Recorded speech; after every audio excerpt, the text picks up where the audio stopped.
आज हम डिस्कस करने वाले हैं हेमाटोपाइसिस पार्ट नंबर 2। ऑलरेडी हमने पार्ट 1 डिस्कस किया है, जहाँ पे हमने डिस्कस किया है हेमाटोपाइसिस कैसे स्टार्ट होता है। वहाँ पे हमने फीटल लाइफ भी डिस्कस की थी, ठीक। वहाँ पे हमने ये भी देखा था कि जब इंसान 20 इयर्स ओल्ड हो जाता है, उसके बाद जो बोन मैरो होती है इसके अंदर कुछ बोन मैरोज एक्टिव रह जाती है और कुछ बोन मैरोज इनएक्टिव हो जाती है। लेकिन उससे पहले जितने भी बोन मैरोज होते हैं एक इंसान के अंदर, वो सारी की सारी एक्टिव होती है आफ्टर 20 इयर्स ओल्ड। हमने देख लिया वहाँ पे कि कुछ बोन मैरोज एक्टिव रह जाती है जिनको हम बोलते हैं रेड बोन मैरो, और कुछ बोन मैरोज इनएक्टिव रह जाते हैं जिनको हम बोलते हैं येलो बोन मैरो। नाउ इस वीडियो में हम डिटेल में डिस्कस करने वाले हैं जो हेमाटोपाइसिस होता है, जो बोन मैरो के अंदर होता है, वो कैसे होता है। इस वीडियो के अंदर हम यही सब डिस्कस करने वाले हैं, haematopoiesis with regarding the bone marrow. So ये रही, मैंने एक डायग्राम बनाई यहाँ पे एक बोन मैरो की, ठीक। फॉर एग्जांपल से इमेजिन करो ये बोन मैरो है और बोन मैरो के अंदर सेल्स होगी और उन सेल्स को हम बोलते हैं स्टेम सेल्स, ठीक। बोन मैरो के अंदर सेल्स है, उन सेल्स को हम बोलते हैं स्टेम सेल्स। नाउ अगर ये बोन मैरो की सेल्स है और ये सेल्स दिखाते हैं हेमाटोपाइसिस, तो ये कौन सी स्टेम सेल्स होगी? ये सेल्स होगी हेमाटोपोइटिक स्टेम सेल्स। कौन सी सेल्स होगी? ये हेमाटोपोइटिक स्टेम सेल्स। नाउ अब मैं एक सेल को यहां पे उठाऊंगा और यहां पे हम देखेंगे एक सेल की प्रॉपर्टी देख ली, दैट मीन सभी की सभी सेल्स वैसी प्रॉपर्टी दिखा देंगे। सो फॉर एग्जांपल यहां पे मैंने एक सेल उठा दी और ये सेल कौन सी सेल है? ये स्टेम सेल है। लेकिन किसकी स्टेम सेल है? बोन मैरो की, that's known as haematopoietic stem cell. और इसी सेल को हम बोलते हैं प्लुरिपोटेंट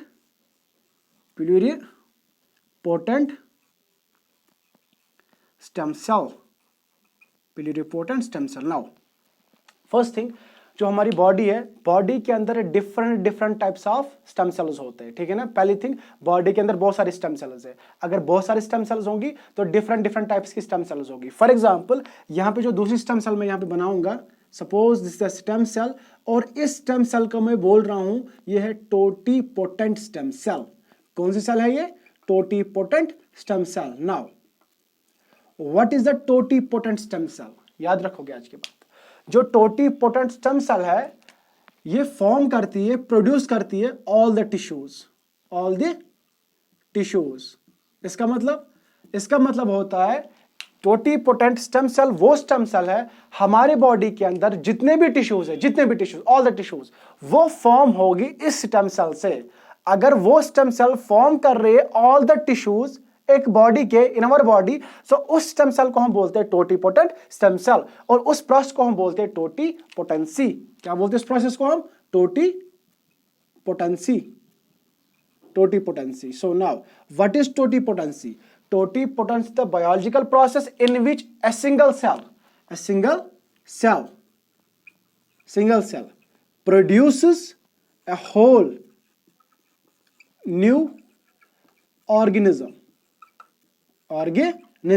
जब एक सिंगल सेल से एक नया ऑर्गेनिज्म बनेगा, उस सेल को हम बोलते हैं टोटिपोटेंट स्टेम सेल, और उस प्रोसेस को हम बोलते हैं टोटिपोटेंसी। लेकिन यहां पे मैंने लिख दिया प्लुरिपोटेंट स्टेम सेल, यहां पे मैंने नहीं लिखा totipotency.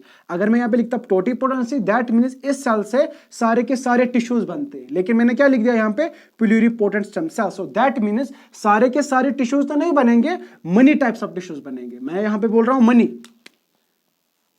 many types of what? Tissue cells. So that means pluripotent वो स्टेम सेल है जो प्रोड्यूस करती है, जो फॉर्म करती है many types of cells in our body. So that means, फिर से रिपीट कर रहा हूं, टोटिपोटेंट स्टेम सेल वो सेल है जिसके पास पोटेंशियल होगा, जिसके पास एबिलिटी होगी, जिसके पास कैपेसिटी होगी, वो प्रोड्यूस करेगी ऑल द टिश्यूज बॉडी के, उसको हम बोलते हैं टोटिपोटेंट स्टेम सेल। उस प्रोसेस को हम बोलते हैं टोटिपोटेंसी। नाउ जो प्लुरिपोटेंट स्टेम सेल है, इसके अंदर पोटेंशियल है, इसके अंदर एबिलिटी है, इसके अंदर कैपेसिटी है, ये फॉर्म कर रही है मनी टाइप्स ऑफ टिश्यूज हमारी बॉडी के अंदर, टिश्यू सेल्स हमारी बॉडी के अंदर, उसको हम बोलते हैं प्लुरिपोटेंट स्टेम सेल। नाउ जो प्लुरिपोटेंट स्टेम सेल है, अंडर द प्रॉपर स्टिमुलेशन मतलब क्या होता है यहाँ पे? Growth factors. So under the proper stimulation जब ग्रोथ फैक्टर्स आएंगे तो ये डिफरेंशिएट होती है। जो प्लुरिपोटेंट स्टेम सेल होती है ये डिफरेंशिएट होती है दो सेल्स के अंदर। एक सेल को हम बोलते हैं lymphoid stem cell, lymphoid stem cell, और दूसरी सेल को हम बोलते हैं myeloid stem cell, myeloid stem cell, myeloid stem cell. So that means जो प्लुरिपोटेंट स्टेम सेल है under the proper stimulation, that means growth factors, ये डिफरेंशिएट होगी दो सेल्स के अंदर, लिम्फॉइड स्टेम सेल और माइलॉइड स्टेम सेल. और जो लिम्फॉइड स्टेम सेल है ये इन्वॉल्व है किसके साथ, लिम्फॉइड सिस्टम के साथ. सो ये इन्वॉल्व है लिम्फॉइड सिस्टम के साथ. सो दैट मींस ये लिम्फोसाइट्स बनाएंगे. और जो माइलॉइड स्टेम सेल्स है, जितने भी ब्लड सेल्स होंगे, जितने भी blood cells, all blood cells except lymphocytes, except what, lymphocyte, उसको हम बोलते हैं माइलॉइड स्टेम सेल. और जो ये दोनों सेल्स है, इन दोनों को हम बोलते हैं multipotent, multipotent stem cell, multipotent stem cell. देखो शुरुआत हमने की थी प्लुरिपोटेंट स्टेम सेल से. जब प्रॉपर स्टिमुलेशन हो गई, ये डिफरेंशिएट हो गए दो सेल्स के अंदर, एक सेल है लिम्फॉइड स्टेम सेल, दूसरी सेल है माइलॉइड स्टेम सेल. और जो लिम्फॉइड स्टेम सेल है ये इन्वॉल्व है लिम्फॉइड सिस्टम के साथ, दैट मींस ये प्रोड्यूस करेगी लिम्फोसाइट्स. और जो माइलॉइड स्टेम सेल है, जितने भी ब्लड सेल्स है वो फॉर्म होगी माइलॉइड स्टेम सेल से एक्सेप्ट लिम्फोसाइट्स, उसको हम बोलते हैं माइलॉइड स्टेम सेल. ठीक, और दोनों की दोनों क्या है, ये मल्टीपोटेंट स्टेम सेल है. हम बोल सकते हैं multipotent bone marrow stem cell, bone marrow stem cell. और ये कौन स्टेम सेल है, ये pluripotent bone marrow stem cell है. ठीक, जब ये स्टिमुलेट होगी, प्रॉपर स्टिमुलेशन होगी, ये डिवाइड हो गई दो सेल्स के अंदर. अब वन बाय वन दोनों को हम देखेंगे. स्टार्ट करेंगे लिम्फॉइड स्टेम सेल से.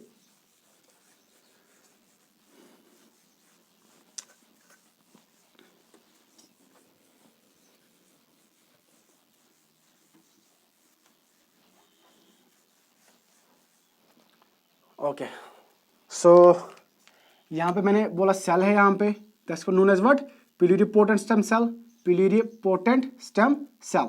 ठीक, ये डिफरेंशिएट होगी under proper stimulation, growth factors.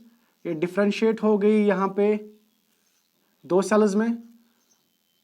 Okay, this is one and this is two. ठीक, and now this cell is known as what, this cell is known as lymphoid, lymphoid stem cell. और ये मैंने क्या बोला, ये है multipotent, multipotent. और ये कौन सी सेल है, ये माइलॉइड, हम लेटर ऑन डिस्कस करने वाले हैं. ठीक, पहले ये डिस्कस करेंगे. और जो लिम्फॉइड स्टेम सेल है अंडर प्रॉपर स्टिमुलेशन, ये भी डिफरेंशिएट होती है थ्री सेल्स में, ये भी डिफरेंशिएट होती है थ्री सेल्स में. और this is cell number 1 and this is cell number 2 and this is cell number 3. ठीक, और इसको हम बोलते हैं pro natural killer stem cell, और इसको हम बोलते हैं प्रो टी स्टेम सेल, और इसको हम बोलते हैं pro B stem cell. So that means जो लिम्फॉइड स्टेम सेल है, मल्टीपोटेंट स्टेम सेल है, अंडर द प्रॉपर स्टिमुलेशन ये डिफरेंशिएट होगी थ्री सेल्स के अंदर, pro natural stem cell, pro T stem cell and pro B stem cell. ठीक, now जो सारी की सारी सेल्स है इनको हम बोलते हैं कोमेटिड सेल्स, कोमेटिड सेल्स. अब इनको हम क्यों बोलते हैं कोमेटिड सेल्स, देखो क्यों बोलते हैं कोमेटिड सेल्स, बिकॉज जो ये प्रो नेचुरल किलर सेल है ये खाली एक तरह की सेल दिखाई देगी, ये कोमेटिड है नेचुरल किलर के साथ, और ये कोमेटिड है टी सेल के साथ, और ये कोमेटिड है बी सेल के साथ. तो दैट्स व्हाई इनको बोलते हैं कोमेटिड. देखो ये कोमेटिड नहीं है, ये कोमेटिड नहीं है, इनको मैंने नहीं बोला यहाँ पे कोमेटिड है. सो दैट मीन जो ये सेल्स है ये कोमेटिड है. जब ये डिफरेंशिएट हो जाएंगे, जब क्या हो जाएंगे, ये डिफरेंशिएट हो जाएंगे. Okay, for example pro natural killer cell differentiate हो गया और इसने क्या बना दिया, और जब ये कहां की ओर जाएगा, जब ये जाएगा पेरिफेरी सर्कुलेशन की ओर, दैट मींस ब्लड सर्कुलेशन की ओर जाएगा. सो दैट मींस जो प्रो नेचुरल किलर सेल है ये कोमेटिड सेल है. जब ये डिफरेंशिएट हो जाएगी, क्या हो जाएगी, डिफरेंशिएट हो जाएगी, और ये क्या बनाएगी, ये बनाएगी NK cell, NK cell. What is the meaning of NK cell, natural killer cell. कहां की ओर जाएगी, ब्लड सर्कुलेशन की ओर जाएगी. ऑलरेडी मैं डिस्कस कर चुका हूं स्टेम सेल किसको हम बोलते हैं, मैं डिस्कस कर चुका हूं पिछले वाले वीडियो में. जो स्टेम सेल है ये वो स्टेम सेल है जिसके पास यूनिक प्रॉपर्टी होती है, वो यूनिक प्रॉपर्टी कौन सी होती है? वो होती है asymmetric division. So that means कुछ सेल्स लीड करेगी एनके सेल्स को और कुछ सेल्स मेंटेन करके रखेगी इसकी पॉपुलेशन, उसको बोलेंगे स्टेम सेल। ओके जब ये डिफरेंशिएट हो गई और उन्होंने क्या बनाया? नेचुरल किलर सेल, जो कहां की ओर चला गया? पेरिफेरी ब्लड सर्कुलेशन की ओर चला गया। सो दैट्स व्हाई ये कोमेटेड है किसके लिए? ये कोमेटेड है एनके सेल्स के लिए, नेचुरल किलर सेल्स के लिए। इसी तरह जो प्रोटी स्टेम सेल है, प्रोटी स्टेम सेल है, देखो ये सारा कुछ ना बोन मैरो के अंदर हो रहा है, ये सारा कुछ बोन मैरो के अंदर हो रहा है, ठीक। अब नाउ जो प्रोटी स्टेम सेल है जब ये डिफरेंशिएट हो जाएगी, प्रोटी स्टेम सेल जब ये डिफरेंशिएट हो जाएगी और कहां की ओर चली जाएगी? ये चली जाएगी ब्लड सर्कुलेशन की ओर। कहां की ओर जाएगी? ये ब्लड सर्कुलेशन की ओर, ठीक। कौन सी cell? T cell. T cell यहां पे आ गई, लेकिन ब्लड सर्कुलेशन जब ये बोन मैरो से आएगी और कहां की ओर जाएगी? पेरिफेरी सर्कुलेशन की ओर, तब ये होती है इमैच्योर। क्या होती है? इमैच्योर। याद रखोगे जो टी सेल है बनती है बोन मैरो के अंदर, लेकिन मैच्योर नहीं होती है बोन मैरो के अंदर। जब ये पेरिफेरी सिस्टम में जाएगी, पेरिफेरी सर्कुलेशन में जाएगी, उसके बाद ये अपने आप को माइग्रेट करवाती है। ये अपने आप को क्या करवाती है? माइग्रेट करवाती है towards the thymus, thymus gland की ओर ये माइग्रेट करवाती है। सो दैट मीन्स जो टी सेल है ये किसके पास चली गई? माइग्रेट किसके पास चली गई है? ये चली गई थाइमस के पास। क्या करवाने के लिए? अपने आप को मैच्योर करवाने के लिए। सो दैट मीन्स जो टी सेल है बनती है बोन मैरो के अंदर, लेकिन मैच्योर होती है कहां की ओर? ये मैच्योर होती है थाइमस के अंदर। सो जो टी सेल का मार्कर है उस मार्कर का नाम है CD3 पॉजिटिव। CD3 positive. किसका CD3 पॉजिटिव है? जो टी सेल है इसके पास जो मार्कर है, प्रोटीन जो है वो CD3 है। एनके सेल के पास कोई भी मार्कर नहीं है। प्रोटी स्टेम सेल के पास जो मार्कर है वो CD3 है, ठीक। ओके लेटर ऑन जब मैच्योर हो जाती है ये डिवाइड होती है दो सेल्स के अंदर, ये डिवाइड होती है दो सेल्स के अंदर। One is called what? T helper, T helper, और second is known as what? T cytotoxic, cytotoxic. अभी आप बस नाम याद रखोगे, जब मैं इन फ्यूचर वीडियो बनाऊंगा इम्यूनोलॉजी पे, वहां पे हम डिटेल में देखेंगे टी हेल्पर का काम क्या है, टी साइटोटॉक्सिक का काम क्या है। अभी बस याद रखोगे जो टी सेल है जो बोन मैरो से आई और ये मैच्योर होने के लिए कहां चली गई? थाइमस की ओर चली गई। इसके बाद जो मार्कर है वो CD3 पॉजिटिव है, ठीक। उसके बाद जब ये मैच्योर हो गई, ये डिवाइड हो गई दो सेल्स के अंदर, T helper and T cytotoxic. Okay one more thing, इसके पास जो एडिशनल मार्कर होता है CD3 तो दोनों के पास होगा, CD3 पॉजिटिव, CD3 पॉजिटिव। इसके पास जो एडिशनल मार्कर है वो है CD4 पॉजिटिव, CD4 पॉजिटिव। इसके पास जो एडिशनल मार्कर है वो है CD8 positive, CD8 positive. So that means जो टी सेल है डिवाइड हो गई दो सेल्स के अंदर, T helper and T cytotoxic. Okay T helper के पास जो एडिशनल मार्कर है वो CD4 और टी साइटोटॉक्सिक के पास जो एडिशनल मार्कर है वो CD8। वन मोर थिंग, जो टी हेल्पर है फर्दर इसके दो डिवीजन हो रहे हैं। One is called what? TH1 and second is called what? TH2। So helper 1 and helper 2। Now what is the role of helper 1? याद रखोगे ये कन्वर्ट करते हैं मोनोसाइट्स को, ये कन्वर्ट करते हैं किसको? मोनोसाइट्स को, और माइक्रोफेज को किसमें? हाईली एक्टिव माइक्रोफेज में कन्वर्ट करते हैं इसको, माइक्रोफेज में। सो दैट मीन्स जो टी हेल्पर 1 है ये कन्वर्ट करते हैं मोनोसाइट्स को किसमें? हाईली एक्टिव माइक्रोफेज में। और जो TH1 है ये केमिकल्स प्रोड्यूस करते हैं, उन केमिकल्स का नाम क्या है? Interferons, interferons. और दूसरा जो केमिकल होता है tumour necrotic factor. So that means जो TH1 है जब ये केमिकल्स प्रोड्यूस करेगी इंटरफेरॉन्स और ट्यूमर नेक्रोटिक फैक्टर, और in the presence of interferons and tumour necrotic factor जो मोनोसाइट्स होते हैं ये कन्वर्ट हो जाते हैं हाईली एक्टिव माइक्रोफेज में। ओके जो टी हेल्पर 2 है ये क्या करवाती है? ये बी सेल्स को कन्वर्ट करती है। ये बी सेल्स को किसमें कन्वर्ट करती है? प्लाज्मा सेल्स में, प्लाज्मा सेल्स में। और सभी को पता है जो प्लाज्मा सेल्स होती है ये होती है फैक्ट्रीज। ये क्या होती है? फैक्ट्रीज। किसके लिए फैक्ट्रीज होती है? एंटीबॉडी के लिए फैक्ट्रीज होती है। सो दैट मीन्स जो एंटीबॉडी कहां से आती है? एंटीबॉडी आती है प्लाज्मा सेल से। प्लाज्मा सेल कहां से आती है?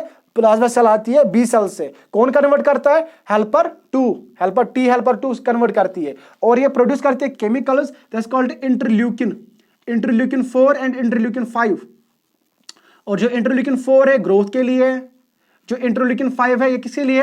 ये डिफरेंशिएशन के लिए, ठीक। सो दैट मीन्स जो टी हेल्पर 2 है ये बी सेल्स को कन्वर्ट करती है किस में, प्लाज्मा सेल्स में, और plasma cells are the factories of antibodies. So ये था with regarding the T cell. अब देखो जो प्रो बी स्टेम सेल है, जब ये डिफरेंशिएट हो जाएगी, जब ये क्या हो जाएगी, डिफरेंशिएट हो जाएगी, और कहां की ओर जाएगी, ये जाएगी ब्लड सर्कुलेशन के ओर।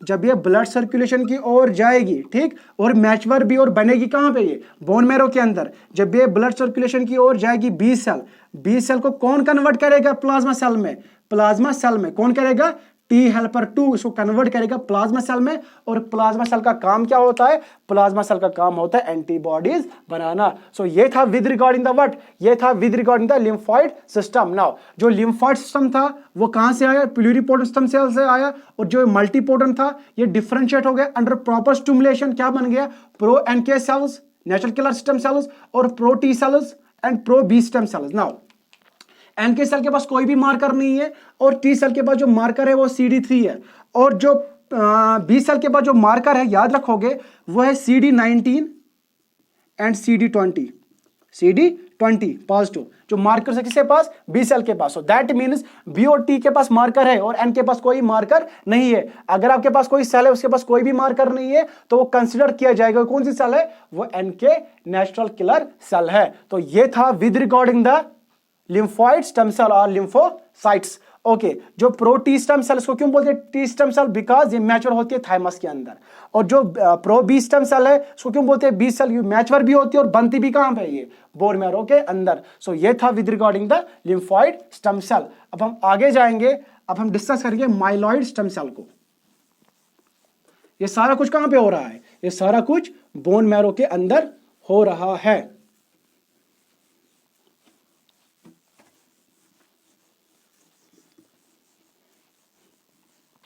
अब नाउ यहां पे मैं फिर से प्लूरिपोटेंट स्टेम सेल है, ये प्लूरिपोटेंट स्टेम सेल है, डिफरेंशिएट हो गया किसमें, ये लिम्फॉइड स्टेम सेल में, ठीक। अब जो सेकंड सेल थी वो कौन थी, वो थी myeloid stem cell, myeloid stem cell. Now this myeloid stem cell under the proper stimulation ये भी डिवाइड होती है 3 कैटेगरीज के अंदर, 3 सेल्स के अंदर, ठीक। Cell number 1, cell number 2 and cell number 3। Now इस सेल को हम बोलते हैं colony forming unit, colony forming unit, erythroid, मेगाकैरॉइड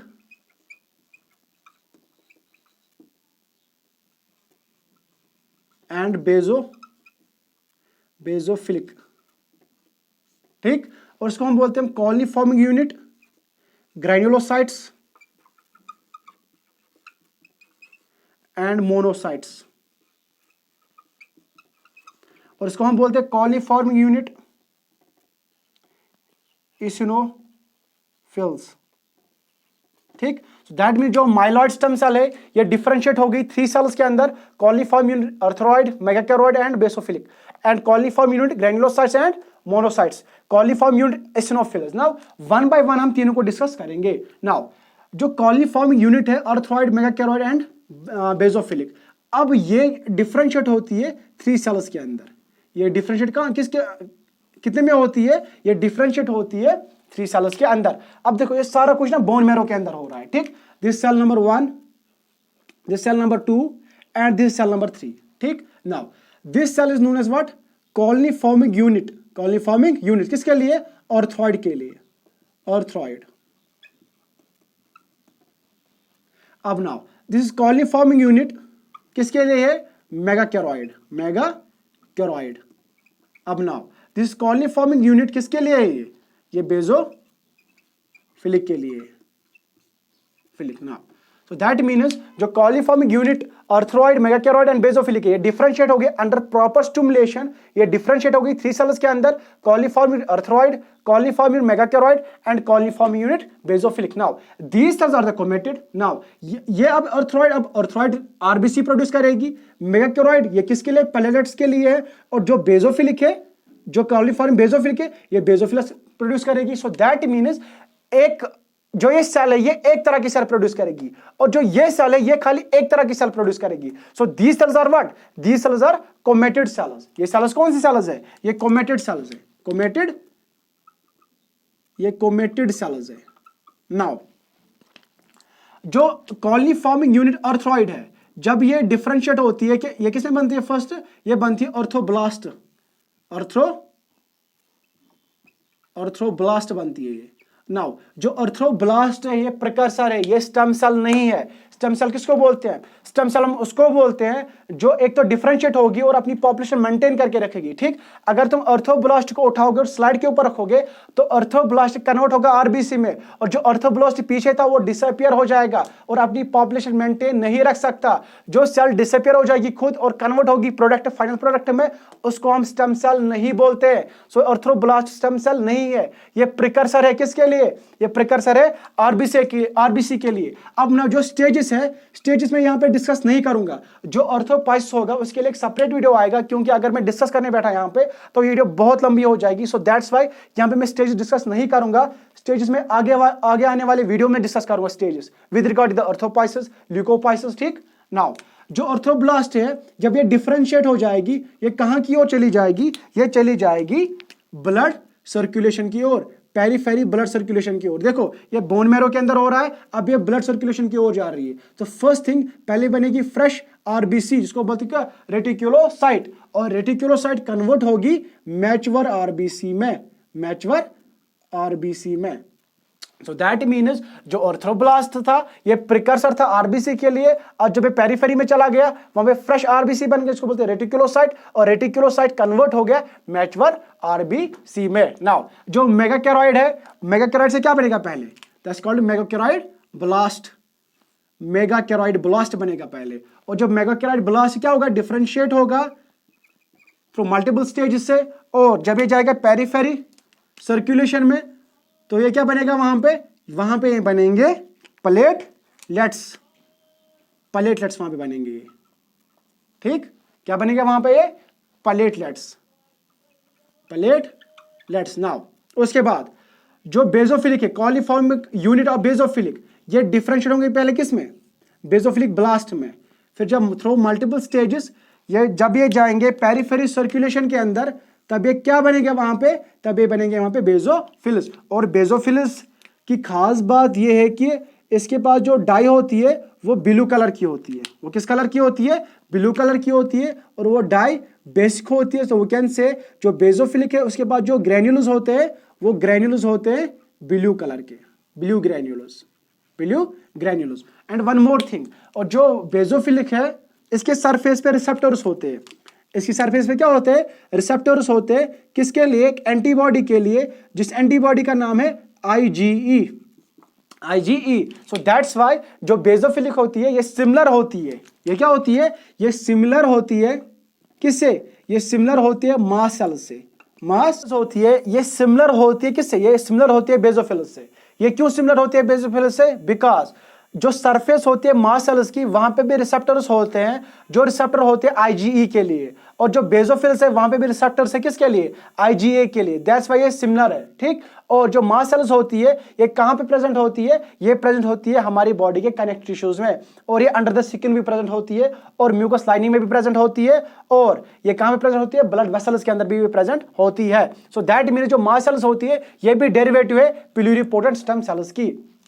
So ये था coliforming unit with regard to the arthroid, megakaryoid and basophilic, and coliforming unit megakaryoid, sorry यहाँ पे arthroid है, megakaryoid नहीं, यहाँ पे arthroid है, arthroid, और coliforming unit megakaryoid and basophilic। और जब ये प्रिकर्सर बनेंगे erythroblast, erythroblast is not a stem cell, ये बनेगा प्रिकर्सर क्या? Megakaryoid blast. ये बनेगा प्रिकर्सर किसके लिए? Basophilic blast. जब ये डिफरेंशिएट होंगे थ्रू मल्टीपल स्टेजेस तो बनेगी पहले क्या? रेटिकुलोसाइट, जो अभी फ्रेश आरबीसी है ये कन्वर्ट हो जाएगी मैच्योर आरबीसी में, और जो यहाँ पे मेगाकैरॉइड ब्लास्ट है थ्रू मल्टीपल स्टेजेस ये कन्वर्ट होगी प्लेटलेट्स में, और जो बेजोफिलिक ब्लास्ट है थ्रू मल्टीपल स्टेजेस ये कन्वर्ट किस में होगी? ये कन्वर्ट होगी बेजोफिलिक में। और बेजोफिलिक क्या होता है? इसके पास ब्लू ग्रैन्यूल्स होते हैं, और ये बेसिक, और ये क्या होती है? बेसिक इन नेचर होती है, ठीक। नाउ आगे जाते हैं अब colony forming unit granulocytes and monocytes हम डिस्कस करने वाले हैं। पहले मैं रब कर दूं यहाँ पे,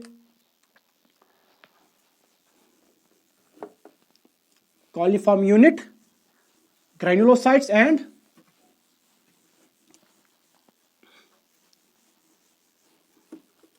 अब नाउ जो माइलॉइड स्टेम सेल है, फर्स्ट थिंग ये कन्वर्ट होती है पहले, डिफरेंशिएट होती है पहले किस में, कॉलिफॉर्म यूनिट, अर्थ्रॉइड, मेगाकैरॉइड एंड बेसोफिलिक, ये हमने डिस्कस कर लिया, ठीक। अब यहां पे जो दूसरी सेल होगी इसकी वो क्या, कॉलिफॉर्म यूनिट, एक होगी ग्रैन्युलोसाइट्स एंड मोनोसाइट्स। ना दैट मींस ये डिफरेंशिएट होगी दो सेल्स के अंदर। One cell is known as what, coliform unit, granulocytes. यहां पे दूसरी सेल होगी कॉलिफॉर्म यूनिट, मोनोसाइट्स। ना अब ये पहले प्रिकर्सर में कन्वर्ट होगी, दैट्स कॉल्ड माइलोब्लास्ट। ये भी कन्वर्ट किस में होगी, प्रिकर्सर में, व्हाट, मोनोब्लास्ट। अब नाउ थ्रू मल्टीपल स्टेजेस जब ये जाएगा कहां पे, पेरिफेरी सर्कुलेशन के अंदर, सो दैट मीन्स जब ये जाएगा ब्लड सर्कुलेशन के अंदर तो ये बनेगा वहां पे न्यूट्रोफिल्स, ग्रैन्युलोसाइट्स, न्यूट्रोफिल्स। और जो न्यूट्रोफिल्स होते हैं इसके पास दोनों डाइज होती है, बेसिक डाई भी as well as acidic dyes भी। So that means blue granules भी होंगे और रेड ग्रैन्युलस भी होंगे, किसके पास, न्यूट्रोफिल्स के पास, ठीक। न्यूट्रोफिल्स, ठीक। सो दैट मीन्स जो ग्रैन्युलोसाइट्स होंगे कन्वर्ट होंगे प्रिकर्सर में, that's called what, myoblast. And myoblast through multiple stages ये किसमें कन्वर्ट होगी, न्यूट्रोफिल्स में। न्यूट्रोफिल्स कौन सी सेल्स होती है, वो सेल्स होती है जिसके पास ब्लू ग्रैन्युलस भी होंगे और रेड ग्रैन्युलस भी होंगे, दैट मींस एसिडिक डाई भी as well as basic dye भी, उसको हम बोलते हैं न्यूट्रोफिल्स। उसके बाद जो कॉलिफॉर्म यूनिट मोनोसाइट्स होती है, अब ये मोनोब्लास्ट प्रिकर्सर बनेगी थ्रू मल्टीपल स्टेजेस।